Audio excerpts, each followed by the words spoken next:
Vous en rêvez, ils l'ont vécu. En touchant le gros lot, les invités de toute une histoire sont devenus riches du jour au lendemain. Le jour où on gagne enfin, est-ce que c'est difficile à croire? Oui. Hein.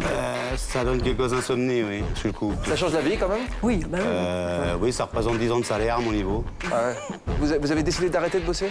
J'y suis jamais retourné. C'est pas parce que j'ai beaucoup d'argent qu'il faut aller le délapider comme ça de droite à gauche. Moi, ce que je trouve dommage, c'est qu'ils gagnent autant d'argent et qu'ils n'en font rien. Au moins, ils peuvent aider, par exemple, des associations. Oh non, on en fait, mais on gaspille pas. Que leur fils paye un loyer. Je veux dire, c'est ça exagéré. Vous dépensez 20 000 euros. 20 000 euros, vous savez, c'est combien 20 000 euros? C'est plus de 150 000 francs. Vous dépensez 20 000 euros de vêtements devant les gens. Et vous êtes fiers de ça? Non, je n'ai pas dit que je suis fier. Soyez sérieux un peu. Mais vous avez dit tout à l'heure... Vous êtes ridicule. Tout simplement.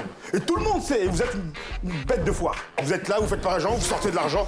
On sait que vous avez de l'argent, c'est bon, arrêtez, gardez-le. Merci pour nos invités, bonjour à tous, merci de nous recevoir. Bienvenue sur le plateau de Toute une histoire. Nous parlons d'argent aujourd'hui. Riche qui n'a pas rêvé de le devenir un jour, pouvoir enfin réaliser tous ses rêves, ne plus avoir à faire ses comptes, les fins de mois, tout ça, ne plus être dans l'obligation de se lever tous les matins pour aller travailler et gagner de quoi vivre. Fruit d'une réussite fulgurante, soit des jeux de hasard ou des héritages de l'oncle d'Amérique, ou même un travail, mais qui nous fait gagner de l'argent très tôt dans la vie. Comment tout d'un coup gérer autant d'argent quand il arrive du jour au lendemain, ou en quelques mois, ou en quelques courtes années? C'est la question à laquelle nos invités ont été forcés de trouver une réponse. Ils n'étaient pas prédestinés à devenir riches, pas fils de, et un jour le pactole leur est tombé dessus. Qu'ont-ils fait de cet argent? Ont-ils perdu la tête au fur et à mesure que leurs poches se remplissaient? Sont-ils plus heureux véritablement aujourd'hui qu'ils ne l'étaient sans tout cet argent? Nos invités ont eu le courage de venir parler en toute liberté d'un sujet vraiment tabou dans ce pays. Souvent dans la vie, ils doivent subir le méchant regard un peu méfiant des autres. Ici, nous les accueillons évidemment chaleureusement comme chaque après-midi. Merci de les accueillir. Alain, vous avez gagné? Oui, j'ai gagné. À quoi vous avez gagné, vous? J'ai gagné au loto. Quand? Quel jour? Le 26 mars 2005. Quelle somme? Je ne me rappelle plus trop bien. Je crois que c'est dans le 3 500 000 euros. Ah ouais. Ça change la vie, ça. Hein? Ah bah ça arrange bien les fins de mois. Hein. Ouais, c'est plus facile quand même. Hein. Et même un peu plus que ça. Hein. Oui. Jacqueline et Jean-Pierre, bienvenue sur notre plateau. Vous avez gagné à quel jeu? Au loto. Au loto. Loto également, en 1996. Il y a plus d'une dizaine d'années, donc. Voilà. Oui. Presque 3 millions d'euros. L'équivalent, parce qu'à l'époque, on était en francs encore. 17 millions de francs. Ouais. Combien il vous reste aujourd'hui? Pratiquement tout. Vous nous direz ce que vous avez réussi à changer dans votre vie. Nous avons aussi des hommes d'affaires sur ce plateau et des femmes d'affaires qui ont connu une réussite fulgurante. Omar Harfouch est avec nous. De quelle façon, bonjour Omar, vous avez fait votre fortune exactement? Moi, j'ai fait fortune dans les médias. J'étais propriétaire d'une radio FM et puis j'ai fait fortune grâce à la radio. À quel âge? J'avais presque 20 ans, un peu moins que 20 ans. Tout jeune comme ça, vous avez créé en fait la première radio En FM Ukraine. En Ukraine. Mais autant d'argent qui vous tombe dessus. Vous venez d'une famille riche? Non, mes parents sont modestes et l'argent, il est arrivé un jour comme ça, en cash en plus. Et puis c'était pas, je m'attendais pas, j'ai rien fait pour. Et c'était quelque chose de très spécial et je n'ai pas réalisé sur le coup tout de suite. J'ai mis beaucoup de temps pour comprendre que ma vie a changé d'un jour à un autre suite à ça. Combien vous êtes arrivé en cash d'un seul coup? Plusieurs millions. Plusieurs millions d'euros? Quelques sacs comme ça. Quelques sacs, non mais quoi? Ça rend pas malade quand même. Hein. Ça Non. va, ça... Non, c'est dur de garder la tête froide. Non mais à 20 ans quand même, c'est dur de garder la tête froide. Quoi. Plus de 10 millions d'euros? Plus de 15 millions d'euros? Le problème, ce jour-là, c'était de compter l'argent avec mon frère. Parce que comme ce n'était pas de l'argent qui arrivait sur un compte bancaire, millions d'euros, plusieurs millions de dollars. Dizaines de millions plusieurs millions de dollars. Plusieurs millions de dollars. Donc plusieurs millions d'euros, un peu moins que de dollars, puisque l'euro est tellement haut maintenant. Mohamed, donc, bonjour, bienvenue sur notre plateau. Mohamed Dia, origine du Mali. De quelle manière vous avez gagné votre argent? Moi, d'abord, j'ai pas fait fortune. Ouais. Je tiens à vous le dire. C'est-à-dire que vous êtes à la tête de quelle somme à peu près? Non, on peut pas dire d'une somme. Je suis à la tête d'une société qui, on va dire, a trouvé sa voie. Et aujourd'hui, ça va faire 10 ans que j'exerce ma profession de styliste homme d'affaires. Et personnellement, je pense pas avoir fait fortune. Non. Je pense avoir réussi ma vie, mais pas avoir fait fortune. Mais vous savez pas combien d'argent vous avez véritablement? Bon, après déduction d'impôts, ouais, je peux savoir à peu près ce qui me reste, ouais. Je dis bien après déduction d'impôts, parce qu'il ne faut pas oublier que les impôts, moi je suis taxé à 54%. Ça veut dire qu'après tout ça, après toutes les charges, on n'a pas ce qu'on croit. Et puis après, quand on est chef d'entreprise, on réinjecte dans les Dans l'entreprise. Dans l'entreprise. Donc et vous puis n'avez voilà, pas de l'argent en cash sur un compte en banque aujourd'hui. Vous avez. J'ai plutôt la valeur de ma marque, on va dire, C'est qui ça, représente c'est de ça. l'argent. Mais quand vous parlez d'impôts, en fait, vous voulez parler aussi des premières fois où vous avez vu des grosses sommes qui sont arrivées. On a tendance à vouloir les dépenser sans penser qu'il faut regarder une bonne partie à redistribuer. Alors, se retrouver soudainement à la tête d'une petite fortune, comment on vit ce moment particulier? Est-ce qu'on s'en souvient toute sa vie? Est-ce que ça change toute la vie? C'est la première partie de notre émission d'aujourd'hui. On va commencer avec un reportage très bien fait qui vous concerne tous les deux. Je pense que ça vous fera un beau souvenir. Jacqueline et Jean-Pierre qui ont donc gagné, on l'a compris, un jeu de hasard. Montant de la cagnotte à l'époque en francs, 17 millions de francs, un peu moins de 3 millions d'euros. C'était en 96, il y a un peu plus de 10 ans. Ça a embelli votre vie. Mais ça ne vous a pas chauffé la tête outre mesure. Vous aviez quel âge à l'époque, si je peux me permettre, Jacqueline? J'avais moins 10, 45 ans. 45 ans. Ouais. La première fois que vous avez encaissé un gros chèque, vous aviez quel âge, Mohamed? 24 ans. 24, c'est jeune quand même. Hein. Et vous aviez quel âge, Alain? 50 ans. 50 ans. Mais c'est pas pareil quand on est chef d'entreprise, c'est vrai qu'il faut réinjecter, il faut gérer. Alors que là, c'est du net d'impôt. Enfin, net d'impôt la première année. Hein. Oui. Je vous rassure. Hein. Après, les infos, effectivement, sur les bénéfices que... Il y a une les certaine bénéfices que... ISF qui vient se graisser. Bon. Comme dirait Jacqueline, et comme elle l'a dit le jour où elle a appris qu'elle avait gagné une grosse somme avec son mari, demain, comme hier d'ailleurs, il fera jour. Devenir riche du jour au lendemain, tout le monde en rêve. C'est ce qui est arrivé en 1996 à Jacqueline et Jean-Pierre Beccari, qui ont remporté la super cagnotte de 17 millions de francs. Tu te rappelles l'année 1996? 96, là, ça, tu vois, on était déjà beaucoup plus jeunes. Regarde un petit peu avec Bernard, là, le panneau. Ah ouais. T'es encore dans les nuages. Ouais, tout à fait. Non, je n'avais pas réalisé encore. Non. Malgré que j'avais un gros chèque dans les mains, mais je n'avais pas réalisé, tu vois. C'est vrai. Mais Jacqueline et Jean-Pierre n'ont pas changé leur vie pour autant. Ils se sont juste contentés d'améliorer le confort de leur maison grâce à quelques petits aménagements, afin d'obtenir une somptueuse villa avec piscine, jardin florissant et surtout un garage rempli de belles voitures. Coût de l'opération, 140 000 €. Les voitures, voitures neuves, c'est quand même ma petite folie, on va dire. On s'est fait quand même plaisir il y a quelques années, on continue. Maintenant, la maison, bien sûr, l'idée vient de nous deux, c'est-à-dire ici, c'est donc un garage supplémentaire, pour pas que j'ai des voitures dehors, et la piscine. Alors là, la piscine, ça, c'est une idée à ma femme. ça, c'est mon rêve à moi. Hein. Là, c'est mon... Je rêvais toujours d'avoir une piscine, donc j'ai dit, monsieur ne voulait pas de piscine, mais j'ai dit, on fait une piscine. Notre plus grand plaisir, c'est vrai que c'est c'est la maison. c'est la maison, et voilà. Beaucoup de gens nous disaient, mais pourquoi tu n'as pas pris une maison beaucoup plus grande? Pourquoi faire? On est très bien, on a arrangé, à mon avis, à notre goût. On est très bien, pourquoi s'en aller? Moi, je trouve qu'on est parfait. Non, puis pour aller où, nous, on est très bien ici. Jacqueline et Jean-Pierre se sont donc arrêtés là, soucieux de ne pas dilapider leurs 17 millions de francs. Christiane, la meilleure amie de Jacqueline, a parfois du mal à comprendre cet état d'esprit. Quand on va en ville ensemble, qu'on va se balader, qu'on va... Quand tu achètes quelque chose, tu le dis toi-même, même au supermarché, tu regardes d'acheter les produits les plus bas. Oui. Hein? C'est à moi, tu sais, on sort d'une famille très nombreuse, on a toujours été chez nous, chez mes parents, ça a été comme ça, et puis moi j'ai gardé ça, et puis voilà quoi, tu peux pas quand même... Tu as gagné 17 millions, et à l'heure actuelle, tu as toujours tes 17 millions. Oui. À quoi ça te sert d'avoir tout cet argent à la banque? Je le dis et je le redis, on en profite. J'ai des enfants, j'ai des petits-enfants, j'espère qu'un jour j'aurai des arrière-petits-enfants et je veux que cet argent-là, je veux que tu dises « Ah, ça, c'est ma grand-mère » ou « C'est mon arrière-grand-mère qui, ça vient ». Voilà, moi, c'est ça. Pour Jacqueline, priorité donc à l'investissement. Elle vient de faire construire à côté de chez elle 2 maisons, dont l'une d'elles est occupée par leur fils. Quelques semaines après la fin des travaux, inspection des propriétaires. Ah bon, mais je vois que c'est génial, là, t'as bien arrangé tout ça, là. Ah, écoute, ça valait quand même le coup qu'on leur fasse une maison, et que quand même il a fait à son goût, c'est parfait, c'est chouette, hein. On est bien reconnaître très bien maintenant. Là. Une fois que la décoration a été finie. Ah, elle est chouette ce déco là. Bien sûr, on lui fait payer un loyer. Pas énorme, mais on lui fait payer un loyer, ce qui est tout à fait logique. C'est vrai que sur le coup, qu'on nous dise, vous payez, qu'on nous fasse payer un loyer Bon, on s'est dit, bon, mais...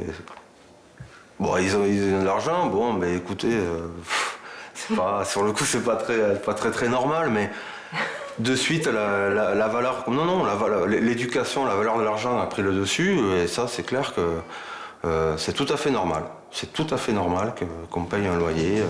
Vous l'aurez compris, dans la famille, un sou est un sou, pas question de gaspiller. Seule exception à la règle, Jacqueline dépense chaque jour quelques euros dans l'espoir de gagner à nouveau le gros lot. C'est ici que j'ai gagné et c'est pour ça que c'est important pour moi de revenir jouer ici. De toute façon, je viens tous les jours voir le buraliste, je fais mes jeux, je continue à faire mes jeux. Je désespère pas, j'espère que peut-être un jour, pourquoi pas, ça retombe. Sérieusement? Il suffit les 30 sous quand ça tombe, quoi, c'est ça? Vous espérez sérieusement gagner à nouveau? Mais bien sûr, pourquoi pas Oui. Le sens de vouloir transmettre quelque chose, c'est quoi? C'est une façon de ne pas vouloir mourir, qu'on parle de vous encore dans une dizaine de générations? Oui, si on vous en est tous voulez, là, mais hein. enfin, bon, moi j'estime que bon, c'est pas parce qu'il nous est tombé comme ça une certaine somme. Bon, je l'ai pas volé cet argent, j'ai joué, j'ai gagné. Et c'est pas parce que j'ai beaucoup d'argent qu'il faut aller le délapider comme ça de droite à gauche. Moi, j'ai reçu une éducation. On ne manque de rien, je vous jure, on ne se prive de rien, mais on n'est pas cigale et on n'est pas fourmi, hein, on est entre les deux. Ouais. Plus fourmi que cigale. Plus fourmi que cigale. Voilà, on a fait quelque Je vais poser la question au public. La première chose que vous feriez si vous gagnez au loto, vous feriez quoi, jeune homme? De belles voitures. Belle voiture Comme plutôt? monsieur. Ouais. Mademoiselle? Une grande maison sur une île. Une voiture à ma maman. Et pour vous? Je sais pas. Non, je sais pas. Vous pensez d'abord à votre maman? Oui. Alain, non, il faut d'abord penser à soi. Hein, quand même. Bon? Ouais, je confirme. Ouais. Faut pas trop penser aux autres, vous pensez? Ah bah non. Moi, mon plus grand ami, c'est moi, hein, quand même. Hein. Ça, c'est clair. Qu'est-ce que vous dites à ceux qui veulent devenir votre ami ou qui vous montrent trop d'affection? Ah, mais ça ne me dérange pas. Moi, on peut venir mon ami, c'est pas un problème. Et si quelqu'un vous demande un peu d'argent? Ah bah c'est non. Je leur explique qu'il existe des banques et que je ne suis pas banquier. Pourquoi vous faites payer un loyer à votre fils? Ça, c'est incroyable. Moi, je pensais que ça ne peut pas être vrai, ça. Je fais pareil, moi. C'est tout à fait normal. Je fais pareil. Vous faites pareil? À votre fils? Oui, mon fils avait des dettes. C'est un loyer, mais vraiment qui est dérisoire. À quoi sert l'argent à ce moment-là si on fait payer son propre fils? Parce qu'au départ, C'est une question d'éducation. C'est une question d'éducation. Il a de quoi se faire une maison. Donc, pour le moment, on lui laisse épargner. Non, mais l'argent, il sert à quelque chose ou il sert à rien chez vous? Parce qu'apparemment, vous n'avez rien dépensé jusqu'aujourd'hui. Ah, ben si, on a dépensé, mais bon. On a fait des placements. Mais on a fait des placements et. Vous partez en vacances? On part en vacances, oui. Ah oui. Vous avez fait des voyages, des beaux voyages? Oui, des Où est-ce que vous êtes croisières, parti? des voyages. Vous êtes parti où? Là, on a fait Île de la Réunion, île Maurice, Maroc, Tunisie, Sénégal. Les Caraïbes, on a fait Venise, là on arrive de Venise, on a fait... C'était bien? Très bien. C'est la première fois que vous alliez à Venise? Venise, oui. Ça vous a plu? Très, Oui. Ouais. très. Non, en fait, vous voyage. arrivez à garder le même argent que vous aviez au début parce que vous avez fait des bons placements. On a fait des bons placements. Tout à fait. Vous avez été raisonnable. À la base, voilà. Didier et Pascaline sont avec nous sur ce plateau. Bonjour à tous les deux. Avant de vous emballer, vous aussi, vous avez préféré vérifier l'info avant d'être sûr de... Par 3 fois, oui. 3 fois? Comment vous êtes pris? Premièrement, donc, on a vu déjà le tirage en direct. D'accord, premier passage télé. On faisait toujours enregistrement magnéto en même temps. D'accord. On l'enregistrait en même temps. Et bon, il existait à l'époque Donc ça vous avez re-regardé l'enregistrement. Voilà. Et plus la ligne téléphonique pour avoir confirmation des numéros. Vous êtes adepte des jeux, quels qu'ils soient, vous jouez encore? Ah oui, tous les jours. Tous les jours, d'accord. Le jour où on gagne enfin, est-ce que c'est difficile à croire? Oui. Ça donne quelques insomnies, oui, sur le coup. Parce que bon, c'est vrai qu'on joue tous dans l'espoir de gagner, mais on n'est pas préparé à gagner? Voilà, on n'est pas préparé en fait. Vous avez gagné combien, vous? 2 millions de francs. Ah ouais. 98. Bon, c'est pas. Mais bon, on est 2 des petits gagnants, nous, à côté. Ouais. Ça change la vie quand même? Oui, bah oui. Oui, ça représente 10 ans de salaire à mon niveau. Ah ouais. Vous avez calculé combien d'années de salaire ça représentait pour vous? Ça fait 100 ans, ça faisait 100 ans de mon salaire. 100 ans? 100 ans, ouais.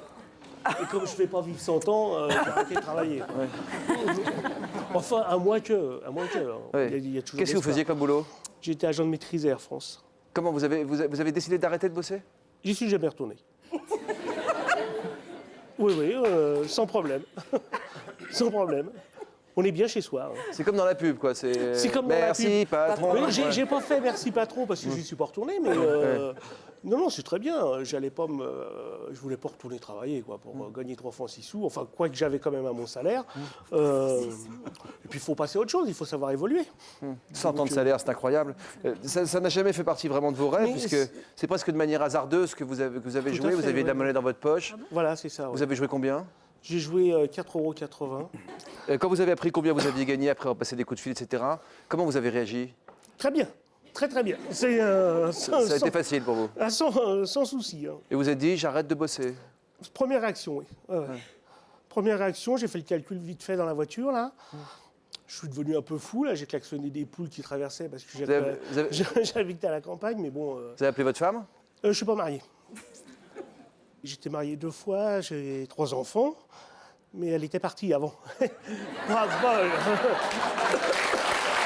était partie?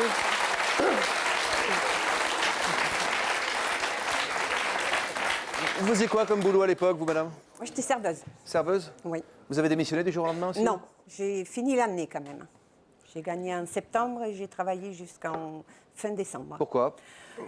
Parce que j'ai jugé que c'est pas parce que j'avais gagné au loto et puis bon, j'estime que Vous voulez pas à embarrasser ma votre patronne, je ne pouvais pas partir comme ça du jour au lendemain. J'étais bien contente qu'elle me donne du travail jusqu'à présent, donc j'ai dit... Vous avez eu de la mémoire, quoi. Voilà. Vous faisiez quoi comme boulot à l'époque? J'étais chef d'atelier dans un atelier de mécanique de précision. Moi, j'ai continué à travailler 6 ans. Pourquoi 6 ans? Je n'étais pas prêt. Je n'étais pas prêt à arrêter de travailler. C'est-à-dire? J'avais un petit peu peur, on va dire. Vous voulez garder les pieds sur terre, peut-être, alors? Peut-être. Maintenant, 6 ans après, je me suis vraiment préparé. Quand j'étais vraiment prêt, là, ça n'a posé aucun problème. Oui, comme disait la pub, préparez-vous à devenir riche, quoi. Voilà. Tout à fait. Je m'y suis préparé pendant quasiment 6 ans et ça a très bien marché. Omar, vous n'avez pas eu le temps, vous, parce que vous aviez 20 ans quand il a fallu faire beaucoup de place dans vos poches. Dans le pays là où j'étais, il n'y avait pas de loterie en plus. En Union soviétique, ça n'existait pas. Ouais. Alors, vous aviez fui votre pays pour des raisons politiques, si j'ai bien compris? Il y avait une guerre civile. La guerre civile à l'époque.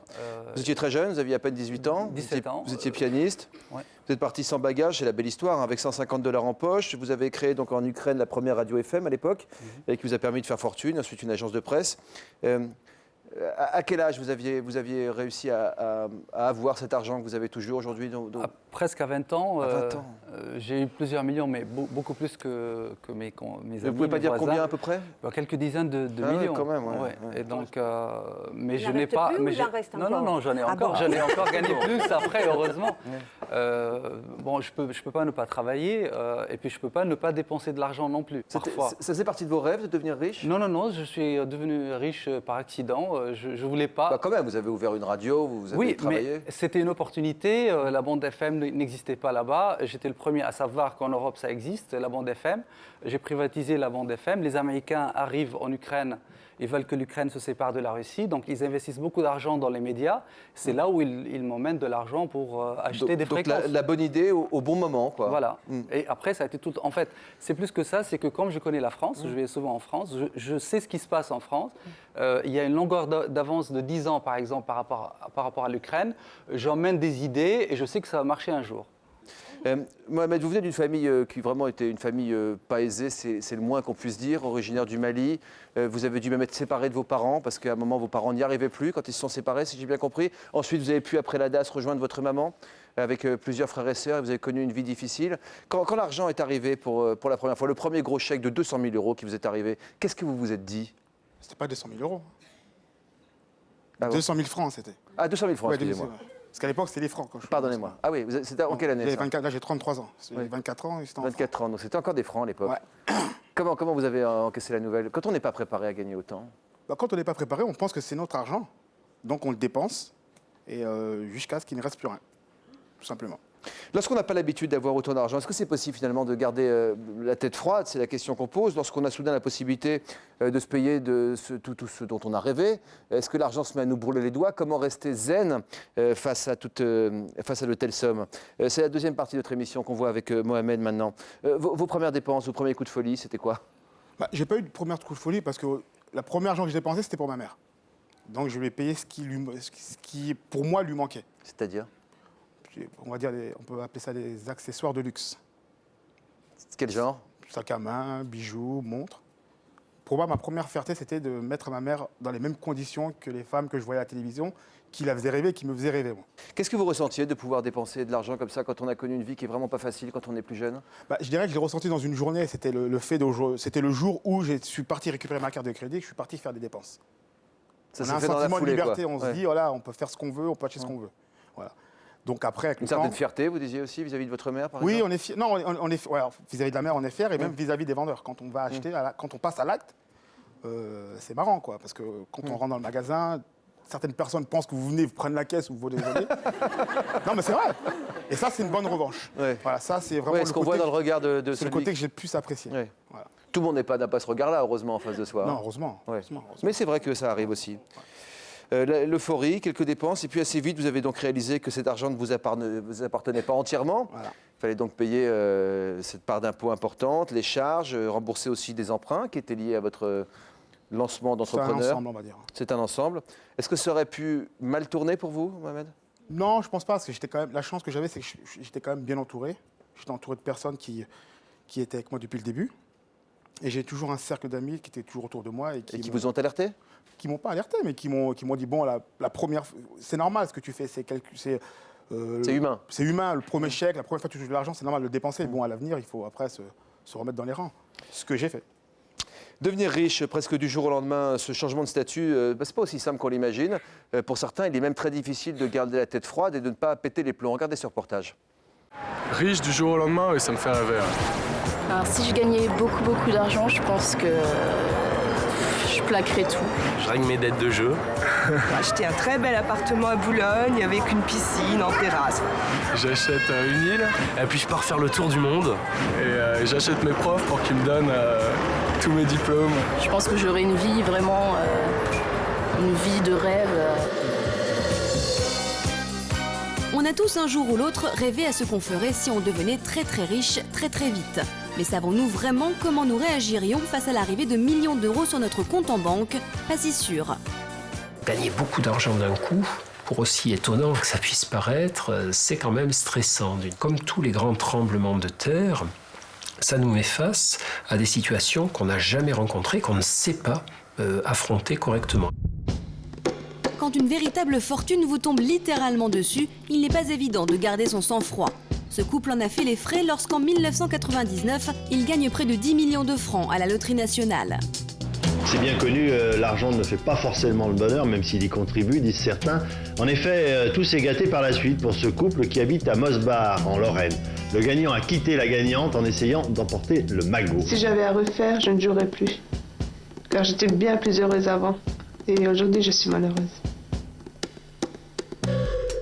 Après avoir mené la grande vie sur la Côte d'Azur pendant 8 mois avec l'argent de la cagnotte, Philippe a fini par reprendre ses esprits. Et si sa femme lui a pardonné son coup de folie, lui a toujours du mal à expliquer son geste. Qu'est-ce qui vous a fait disjoncter, Philippe? Ah, je sais pas. Franchement, j'en sais plus où on était, quoi, tout ce qui s'est passé. Un jour je disjoncte, un jour je disjoncte pas. Ça peut arriver. Je sais pas. Le cas de ce monsieur qui fiche le camp avec le magot, c'est un exemple type des dégâts que peut faire l'argent sur le lien social. L'argent, c'est un grand dérégulateur, quoi. C'est quelque chose qui va mettre la pagaille. Pour éviter ce genre de mésaventures, la société française en charge des jeux d'argent a créé un service spécial visant à aider les plus gros gagnants à garder la tête froide. Pour Brigitte Roth, devenir riche, ça ne s'improvise pas. Imaginez que vous êtes derrière votre écran de télé, vous avez votre grille et vous regardez 1, 2, 3, 4, 5. Hop, 6 numéros. En une fraction de seconde, vous n'êtes plus tout à fait le même. Vous êtes sur une rive, du jour au lendemain, vous allez vous retrouver sur l'autre. Entre les deux rives, il y a une petite période de transition et ce service a été créé pour accompagner les joueurs pendant cette période de transition. Une fois qu'ils retrouvent un nouvel équilibre, nous les laissons vivre tranquillement. Nous pouvons donc continuer à rêver comme bon nous semble, car apparemment, la plupart des gagnants vont bien, très bien même.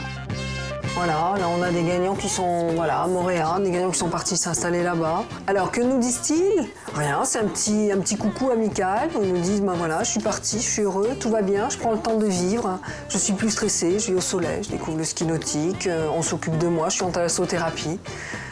Voilà comment je remplis ma nouvelle vie. Ce sont des gens qui ont bien géré le fait d'être riches du jour au lendemain. J'espère qu'il y a un autre service aussi qui arrive pour ceux qui ont perdu tout leur argent, pour leur apprendre aussi malheureusement à retrouver aussi le sens des valeurs et à reprendre les pieds sur terre. Trêve de plaisanterie. Alain, il y a 2 ans maintenant que vous avez gagné à la loterie nationale. Oui, c'est exact. Oui. 2 ans, donc 2 ans que vous êtes retrouvé riche, quoi. Je veux dire, quand vous étiez quelqu'un qui avait un salaire qui était correct. Voilà, oui. De combien à peu près? 2 800 € net par mois. Voilà, c'était correct, c'était bien. C'est plus de... Mais je ne regrette pas le fait d'être parti. C'est pas, j'en veux pas où je travaillais. Au contraire, j'étais même très bien. Ah, vous avez des remords par rapport à ce que vous avez dit tout à l'heure? Non, pas du tout. J'ai pas de remords. Non. Mais je suis parti parce qu'il faut pas savoir passer à autre chose. Quelles sont les premières dépenses que vous avez faites pour vous faire plaisir? Moi, j'ai changé de voiture, mais moi, je l'ai pas acheté. J'ai pris en leasing parce que comme ça me permet de changer plus souvent. D'accord. Puis je me suis acheté un bateau en leasing. Quel genre, un gros bateau? Non, un petit, enfin, bon. C'est pas Amstramgram comme dans la publicité, non? Non, c'est un peu plus gros quand même. C'est un bateau, je peux pas dire la marque, donc, mais il fait quand même 8,50 m. 8,50 m? Ouais, avec 260 chevaux, donc je fais beaucoup de bateaux. Ça, c'est un vrai plaisir, ça. Ça, c'est un vrai plaisir, mais je vis bien. Vous avez bonne mine aussi? Vous avez fait quelques voyages? Oui, je voyage beaucoup. Moi. Est-ce que ça change véritablement les relations avec les autres? C'est toute la question qu'on verra avec nos invités, avec Béatrice Perrani-Dupoint qui est avec nous aussi. On en parlera juste après ce message de la rédaction qui vous concerne peut-être. C'est un appel à votre témoignage. Si vous vous sentez concerné, venez en parler. Peut-être vous libérer un peu et puis faire profiter de votre expérience à tous nos spectateurs. À 40 ans, vous vous sentez plus belle qu'à 20 ans. Vous avez enfin réussi à séduire l'homme qui vous plaisait lorsque vous aviez 20 ans. Vilain petit canard à l'adolescence, vous êtes devenue une belle femme. Vous enviez la beauté de votre mère. Pour nous raconter votre histoire, contactez-nous au 0820 16 30 15 ou connectez-vous sur le site de l'émission.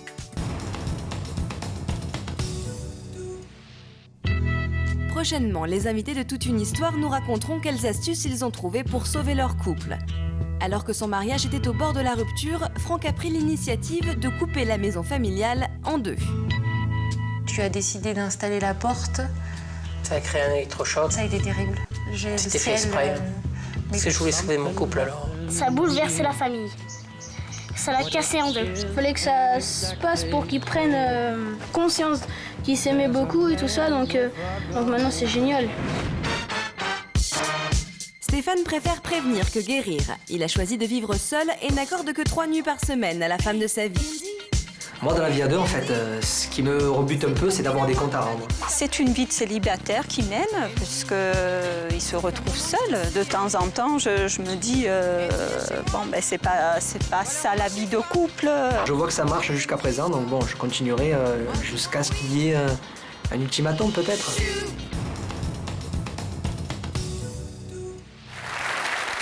Gagner soudainement beaucoup d'argent en jouant au jeu de hasard ou bien en se lançant dans une aventure professionnelle qui connaît une réussite extrêmement rapide. Est-ce qu'il est possible de garder la tête froide dans de telles circonstances? C'est le thème de notre émission d'aujourd'hui. Une question, Alain, vous n'avez pas eu peur de vous couper, de ne plus avoir les pieds sur terre Non, en démissionnant du jour au lendemain? Non, absolument pas. J'ai pas eu peur de ça. Effectivement, il y a des gens qu'on voit plus parce que malheureusement, ils comprennent pas qu'on a gagné. Mais c'est pas grave. On se fait d'autres connaissances, on rencontre d'autres personnes. De toute façon, la vie, c'est un cycle. Hein. On n'est pas toujours avec les mêmes personnes. Comment vous vivez le fait d'être devenu riche? Très très bien. Oui, j'ai l'impression. C'est pas un souci pour moi. Hein. Qu'est-ce que vous faites de vos journées, les 4 heures où vous ne travaillez pas? Non, j'ai de quoi m'occuper. Je vais à la pêche, je fais du bateau. Il y a moult choses à faire. Je vais dans les musées, j'aime bien aller dans les musées. Je visite plein de choses. Je vais dans des inaugurations. Très intéressant. Vous avez des nouveaux amis? Tout à fait, oui. Plus des chefs d'entreprise parce que les moyens me permettant, on ne côtoie plus les mêmes personnes. C'est pas que je ne veux pas côtoyer les autres. Hein, et puis, ils ont plus de temps que malheureusement les gens qui travaillent. Quoi. Des chefs d'entreprise? Oui. Les actionnaires, oui. Béatrice est responsable du service économie à l'hebdomadaire Le Point. Vous avez coécrit avec une de vos consoeurs, Corinne Tissier, L'Enfer des riches, paru chez Albin Michel. Nos invités qui sont en face de vous, Mohamed, Omar, quel regard généralement on porte sur ce type de trajet? Je crois qu'en France, on a un peu évolué quand même. C'est-à-dire qu'on s'intéresse tous à l'argent et on a beaucoup plus d'admiration pour les réussites qu'il y a quelques années. Mais c'est vrai qu'il y a encore un grand décalage entre l'argent, par exemple, des chanteurs, des sportifs, qu'on trouve tout à fait légitime, voire même paradoxalement des héritiers, parce qu'on a un côté un peu aristo, vieille France. Voilà. Par rapport à ceux qui entreprennent, comme Omar, comme Mohamed. Par rapport à ceux qui entreprennent, je crois quand même les mentalités évoluent. C'est-à-dire qu'on est plus positif vis-à-vis d'eux qu'il y a quelques années.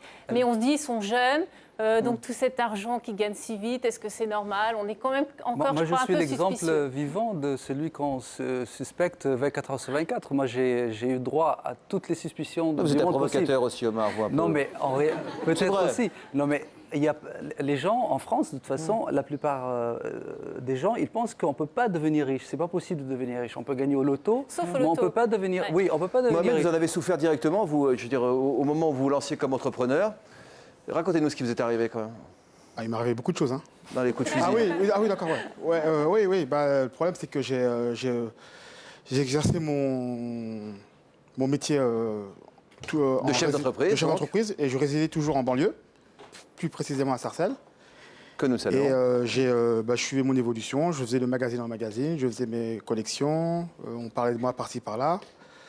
Je me suis acheté une belle voiture, j'ai changé les meubles de la maison. Et vous vouliez rester là où je voulais rester pour garder le côté un peu authentique, dire voilà, il y a des gens qui réussissent et qui peuvent rester encore en banlieue. Pour le garder, mais pas simplement en termes de marketing, j'imagine. Honnêtement, c'était en termes de marketing et aussi pour moi. C'est question de dire voilà, moi. D'accord, honnêtement, vous dites les deux, c'est bien. Et ce qui s'est passé, c'est qu'après un soir, j'étais victime d'une agression. Alors je pensais que c'était pour me dérober un bien, mais non, c'était pour me blesser moi, tout simplement. Et puis après, qu'est-ce qui s'est passé? Qu'est-ce qui est arrivé? On m'a tiré dessus 2 fois. En bas de chez moi, dans le hall. Donc, grâce à Dieu, j'ai pu en sortir indemne. Après plus d'un mois. Qui vous a tiré dessus? Je ne sais pas. Vous n'avez jamais su? Non, j'ai jamais su. Et puis, bon, peut-être aussi que c'est peut-être pas les jaloux, parce que, bon, avant de réussir d'entamer cette carrière de. Vous pouvez dire réussir. Non, pour moi, c'est pas encore une réussite. D'accord. Enfin, vous avez dit réussi quand même. Voilà, j'ai dit, mais bon, c'était un lapsus. Ouais. Et je suis quand même passé par la délinquance. Je n'étais pas un grand bandit, mais j'avais des gens qui étaient pas trop mes amis. Donc peut-être que. Parce que c'est une vengeance, vous savez. C'est une vengeance, ça a suscité des jalousies, et puis les gens ont vu ça d'un mauvais œil, tout simplement. Nous allons passer à la troisième partie de cette émission. Devenir riche ne signifie pas forcément qu'on doive changer ses habitudes. Mohamed en parlait il y a un instant, restant donc habité à Sarcelles. L'argent oblige-t-il à changer de statut, de milieu d'amis? C'est la troisième partie de notre émission qu'on va débuter avec vous, Omar. En préparant cette émission, mes équipes vous ont demandé, la rédaction de Toute une Histoire, si vous étiez heureux d'être quelqu'un qui avait réussi, etc., d'être riche, d'avoir une femme magnifique qui était derrière vous, Elena, dans le public, et vous nous avez répondu bof. Je ne me souviens pas, peut-être, oui. En fait, je ne sais pas. Vous ne savez pas très bien, en fait? Non, je ne sais pas, parce qu'en fait, c'est comme si ce n'était pas ma vraie vie, ce que je vis en réalité. Ça fait 10 ans que ça dure, et je ne me sens pas vraiment que c'est ça ce que je voulais faire dans la vie. Moi, je voulais au départ être pianiste, c'est toujours mon rêve. Je n'ai pas pu devenir pianiste, je suis devenu entre-temps riche. Donc vous ne comprenez pas trop ce qui vous arrive, ce qui fait que vous provoquez un petit peu les autres non. Depuis tout à l'heure, vous dites que je provoque personne. La preuve, vous n'arrêtez pas de me provoquer, je ne réponds pas. Ah non, je ne provoque pas, non, je vous promets. Non, mais on plaisante un petit peu, mais je pose véritablement des questions parce que je me dis, cet homme-là s'amuse du regard des autres, du regard qu'on porte sur lui. Pas du tout. Moi, je ne pense pas qu'il y a un regard sur moi parce que quelque chose. Parce qu'en France ou autre. En France, il y a un problème d'argent, c'est un vrai problème. Ça ne me concerne pas seulement à moi, ça concerne les Français, c'est un complexe qu'ils ont. Moi, je ne me sens pas concerné parce que moi, je n'ai pas ce complexe-là. C'est ce qui choque peut-être, c'est que j'en parle. Quand on me pose la question, on me dit, vous avez de l'argent, je ne vais pas aller dire, non, je suis pauvre, je vais faire la victime ou quelque chose comme ça. Je parle, je dis ce que je pense. Si vous trouvez ça provocateur... Non, c'est par rapport à la... Non, vraiment, ça... Avec un trou. Qu'est-ce que vous dites? Oui, c'est un pantalon avec un... Non. Ça aussi, c'est de la provoque. Vous aussi, non, mais je veux dire... On est forcément obligé de provoquer un peu, parce qu'on est forcément agressé. Mais ça avance quand même par rapport à il y a une dizaine d'années. L'argent en France était vraiment tabou. Là, ça avance petit à petit. C'est ce que disait Béatrice. J'ai l'impression que les mentalités changent. Oui, le Français reste quand même très jaloux de la réussite des autres, puisqu'on adore l'argent, mais on déteste celui du voisin. Mais c'est vrai, ça évolue, parce que l'argent, c'est quand même une préoccupation, et on a tous quand même envie d'être riches, donc on sent quand même plus de tolérance, on s'y intéresse plus, on est plus tolérant. Et puis on se dit, ils l'ont peut-être mérité quelque part, finalement. Ah, mais c'est sûr. Oui, non, mais quand on joue, qu'est-ce que vous dites? On l'a mérité? Ah oui, oui. Ben oui, bien sûr, on l'a mérité. Moi, je trouve on l'a pas volé, en tout cas. On l'a pas volé. Moi, ce que je trouve dommage, c'est qu'ils gagnent autant d'argent et qu'ils n'en font rien. Au moins, ils peuvent aider, par exemple, des associations. Oh non, on en fait, mais on ne gaspille pas, c'est tout. Que leur fils paye un loyer. Je veux dire, c'est ça exagéré. Monsieur, il donne un petit bateau pour... je veux dire, apparemment, vous profitez tout seul de votre argent. Est-ce que j'ai bien compris? Je profite... tout seul? Pas forcément tout seul. Je profite de mon argent, mais ça ne me dérange absolument non, pas. mais par rapport à votre famille, vous ne partagez pas. Apparemment, moi je partage, oui. Ah bon? Oui. J'en donne beaucoup d'ailleurs. Oui, on me le reproche. La plupart du temps. Non, quand on n'en donne pas, oui, mais moi, vous le donnez à qui? Non, mais Oui, alors là, je ne comprends plus. Là, moi, j'en donne, on me le reproche. Vous en avez encore plein moi, je pense que si on ne donne pas... C'est que vraiment, vous en avez... Non, c'est que vous avez gagné une seule fois de l'argent dans votre vie. Moi, j'en ai gagné plusieurs fois.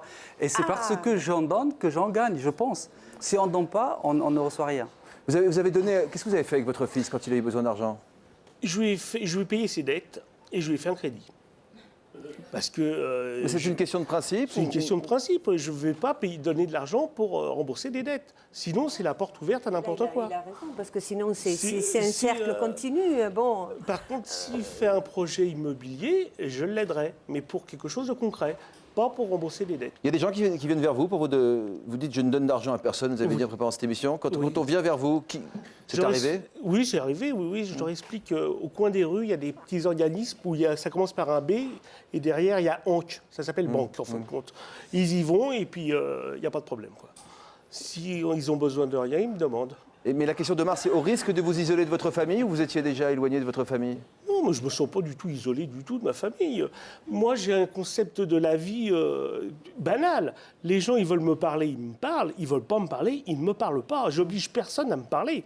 Moi si demain mes enfants ne veulent plus me parler, ben, ils ne me parlent plus. Hein. Je ne vais pas me prendre la tête quand même pour...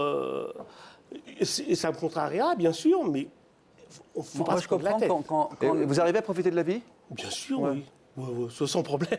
D'habitude, c'est la pauvreté qui crée des problèmes dans une famille. Et c'est la première fois que je vois que c'est le contraire. C'est parce qu'on a de l'argent qu'on est coupé des autres et on prête de l'argent avec intérêt. Non, je pense que le monsieur était déjà coupé de sa famille. Oui, j'étais déjà coupé avant avec mes enfants. Moi, mes enfants, je ne les ai pas vus grandir.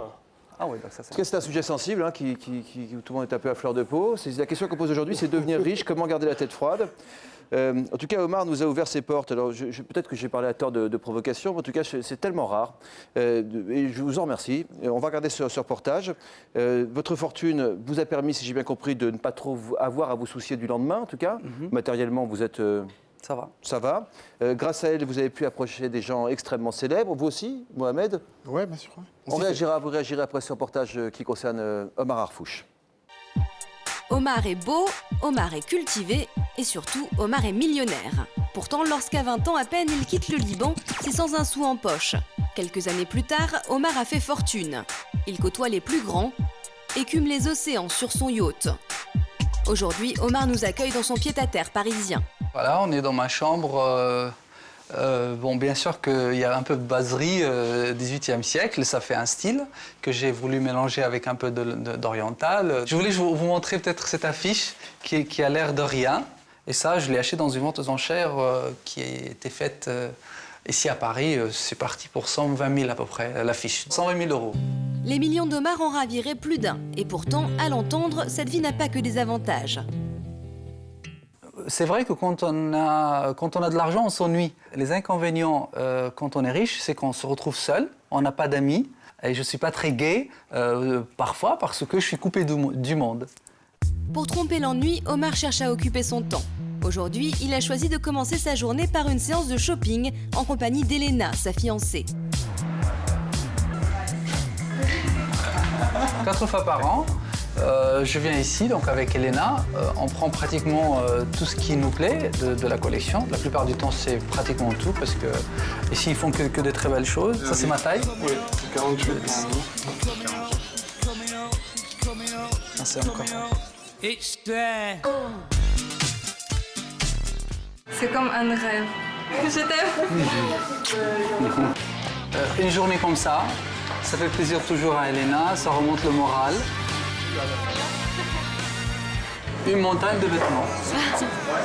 On va passer un super été grâce à vous. Voilà, ça va faire à peu près dans les 20 000 €. Hein. Vous faites la petite remise comme d'habitude. C'est très gentil. Shopping de luxe, parade en voiture de prestige, la journée d'Omar se poursuit. Après l'effort, le réconfort, et quand Omar a besoin d'un brushing, c'est bien entendu chez le plus célèbre des coiffeurs parisiens qu'il fait escale. T'es où, en voyage? Comme d'habitude. Croisière? Qu'est-ce que tu as fait? En voyage. Alors, finalement, je t'ai bien transformé, toi. Hein. Là, t'as un look playboy, jet-setter. Non? C'est bien ça, toi. Non, merci. Tu fais quoi ce week-end? Au soleil. Au soleil, tu descends? Dans le sud. Dans le sud, d'accord. Demain matin. Tu vas jamais en Normandie, toi? Non, parce que j'aime nager. Et en Normandie, tu marches dans l'eau et l'eau, elle reste toujours ici. Mais il faut venir dans la piscine. À bientôt, Gaëtan. Merci.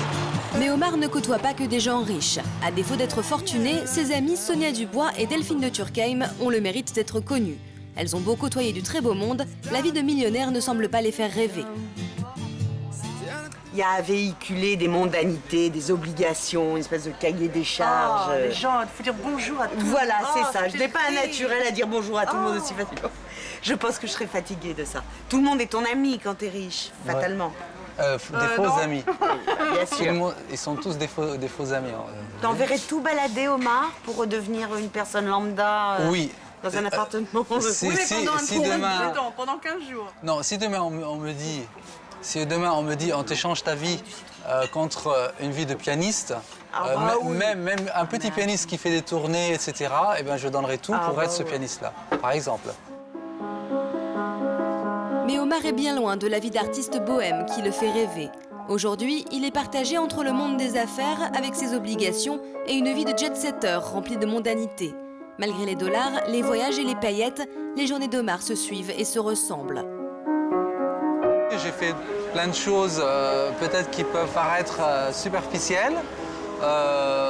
Malheureusement, c'est souvent le cas aussi. C'est la preuve d'ailleurs que notre vie n'est pas plus intéressante qu'une autre. Et aussi surprenant que ça puisse paraître, mais moi je peux vous le dire parce que c'est ma vie. L'argent ne peut pas tout changer et très souvent, l'argent ne fait pas le bonheur. Quel regard vous portez sur ce reportage, Mohamed? Quel regard vous portez sur...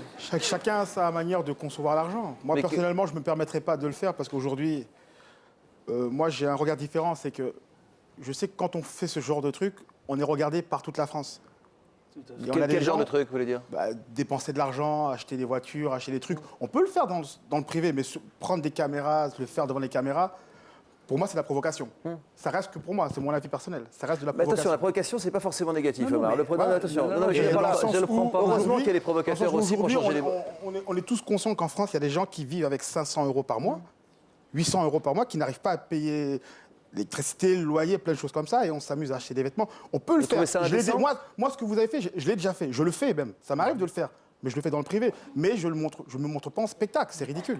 Qu'est-ce que vous pensez de cette approche? Vous avez enquêté justement. Là, je pense qu'on est au cœur du sujet. S'afficher avec de l'argent en France, ça reste tabou. C'est difficile et c'est normal parce que plus de la moitié, enfin presque la moitié des Français gagnent à peu près le SMIC. Donc c'est vrai que voir 20 000 € dépensés en une heure pour quelques vêtements, c'est normal que ça choque. En même temps, c'est vrai qu'on ne peut pas interdire aux gens de profiter de leur argent et chacun, comme vous disiez, a sa conception de l'argent et chacun doit pouvoir faire... Ça devient un spectacle. Bien sûr, et chacun doit pouvoir faire avec son argent ce qu'il veut. C'est-à-dire qu'il y a des gens qui voudront l'économiser parce qu'ils sont angoissés à l'idée de tout perdre très vite. D'autres voudront l'investir dans leur entreprise et c'est normal qu'ils puissent le faire. Et puis d'autres ont envie de se faire plaisir, de faire plaisir aussi à leurs enfants, à leurs parents. Donc je crois qu'il faut... Alors quand on a beaucoup d'argent, si on dépense pas, on est critiqué parce qu'on est radin, et si on dépense trop... On est toujours critiqué, de toute façon, quand on a de l'argent. C'est pas bien d'avoir de l'argent, en tout cas. C'est très mauvais d'avoir de l'argent. C'est la rançon, c'est le prix à payer quand on a de l'argent. Je peux vous poser une question. Pourquoi on doit cacher quelque chose? C'est ça ce que j'arrive pas à comprendre. Non. Le mal, c'est de ne pas cacher. Non, c'est mais pas je bien crois qu'on est dans une société un peu judéo-chrétienne où effectivement on ne doit pas s'afficher et les gens ont un peu peur de montrer leur voiture, ils les mettent dans un garage, ils achètent un garage avec 5 sous-sols pour les mettre dedans et puis ils ont très peur de rouler avec. Bon. Mais en même temps, il y a aussi, c'est légitime parce que quand on roule avec des belles voitures, on se fait agresser. Bon, moi je me suis pas fait tirer en bas de chez moi. Déjà, ça c'est pareil. Et ça risque pas d'arriver. Voilà. Moi, contrairement aux Français qui pensent que pour vivre heureux, il faut vivre caché, pour moi, pour vivre heureux, il faut rien cacher. Tant mieux. Je redonne la parole à Didier et Pascaline qui sont avec nous. Vous avez été sollicité par certains de vos amis, vous leur avez prêté de l'argent. Oui. Il y avait une phrase de Chazot qui disait à Françoise Sagan, vous m'avez prêté de l'argent, je ne vous le rendrai pas, mais je ne vous en voudrais pas. Vous voyez ce que je veux dire? C'est-à-dire en gros, ça crée tellement de problèmes quand on prête de l'argent à quelqu'un que j'ai l'impression que vous avez connu cette situation. Tout à fait, oui. À qui vous avez prêté et qu'est-ce qui s'est passé? On a prêté de l'argent à des amis et on attend toujours. Et comment? Prêter veut dire donner, vous dites? Ah oui. Ouais, je crois, en fait, ce que dit Jean-Pierre Jacqueline, je pense qu'ils ont raison. En fait, les gens croient, on prête, et à partir du moment où vous avez de l'argent, on pense plutôt que c'est un don. Je crois que les gens font la confusion entre les deux. L'argent qu'on gagne par hasard, comme ça, qui pourrait tomber sur tout le monde, provoque des réactions particulières? C'est plus dur quand l'argent tombe d'un coup parce qu'on n'est pas préparé. C'est ce que vous disiez. On n'est pas préparé et tous les amis d'hier avec qui on traitait d'égal à égal ne sont plus des égaux. Donc c'est vrai qu'on est entouré de gens qui vous regardent différemment. Et puis il y a des gens qui se révèlent des parasites, qui vous escroquent. Et puis c'est vrai que ça peut rendre très très très malheureux, c'est vrai. Ouais, il faut faire preuve d'un discernement particulier. Alain, vous en êtes où de votre vie amoureuse depuis que vous êtes un bon parti, vous? Il y a des hauts et des bas, hein. c'est cas de le dire. Ouais. Mais comme je dirais partout, j'allais dire une bêtise. Ouais. Non, mais ça... à la limite, est-ce que je veux pas rester seul? Je sais pas, quoi. C'est ça... Vous n'êtes pas relancé dans une grande aventure amoureuse? Non, j'ai pas... ça a failli une fois, mais la personne s'est trompée de carnet de chèque, quoi. Donc, ça n'a pas marché, quoi. Vous avez l'impression parfois d'être trop en défensif par rapport à votre capital ou que ça vous a isolé, comme on l'a entendu tout à l'heure? Non, parce que j'étais déjà un peu isolé. C'est une façon de vivre aussi. Non, ça isole. Pour moi, ça isole pas plus que. Pour vous, ça isole qu'avant. Oui, à chaque fois qu'on gagne, par exemple, une nouvelle somme ou on devient encore plus riche, on refait le ménage et on coupe les ponts avec beaucoup de gens pour rencontrer des nouveaux. Parce que les gens ne comprennent pas et la plupart du temps, ils vous envient. Et vous voyez ça, vous sentez ça et vous n'arrivez plus du tout à être à l'aise avec eux. Et quand vous voyez que... C'est pénible, non, philosophiquement, à accepter cette idée-là? C'est pénible, mais quand on est amoureux, c'est mon cas depuis 3 ans, je suis avec Elena et tout ça, donc je vis bien, j'ai pas de problème, mais on n'a pas d'amis. Il n'y a que mon frère qui est mon ami, c'est tout. Et vous? Moi, j'ai pas d'amis, moi. J'ai pas d'amis parce que je suis resté le même. Je suis toujours en contact avec les gens. Alors ce ménage, vous l'avez fait dans quel sens? Je dirais que ma propre sécurité, c'est pas pareil. Pardon? J'ai dit que vous avez liquidé, en fait. Je suis pas un criminel, il ne reste même plus personne. Vous vous comportez comme un criminel avec ce que vous faites. Pas du tout. Parce que vous excitez les gens. Pas du tout. Vous savez, dans ce pays, vous savez qu'actuellement, dans ce pays, il y a beaucoup de problèmes. Le problème dans ce pays, c'est l'argent. Les gens qui sont au chômage. Vous dépensez 20 000 euros. 20 000 euros, vous savez, c'est combien 20 000 euros? C'est plus de 150 000 francs. Vous dépensez 20 000 euros de vêtements devant les gens. Et vous êtes fiers de ça? Non, je n'ai pas dit que je suis fier. Soyez sérieux un peu. Mais vous avez dit tout à l'heure, quand vous êtes tiré dessus... Vous êtes ridicule. Tout simplement. Et tout le monde sait. Et vous êtes une bête de foire. Vous êtes là, vous faites pas l'argent, vous sortez de l'argent. On sait que vous avez de l'argent. C'est bon, arrêtez. Gardez-le.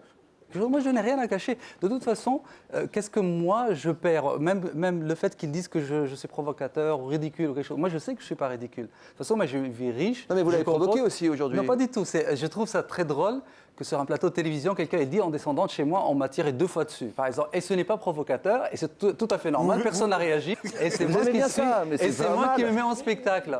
Je veux dire, moi, c'est la première fois que je rencontre quelqu'un qui s'est fait tirer dessus, en réalité. C'est comme dans les films. Mais pourtant, c'est bien vous qui portez les gilets pare-balles, non? Oui, mais moi, c'est... Allez, merci d'avoir été avec nous. Bonne journée. À bientôt.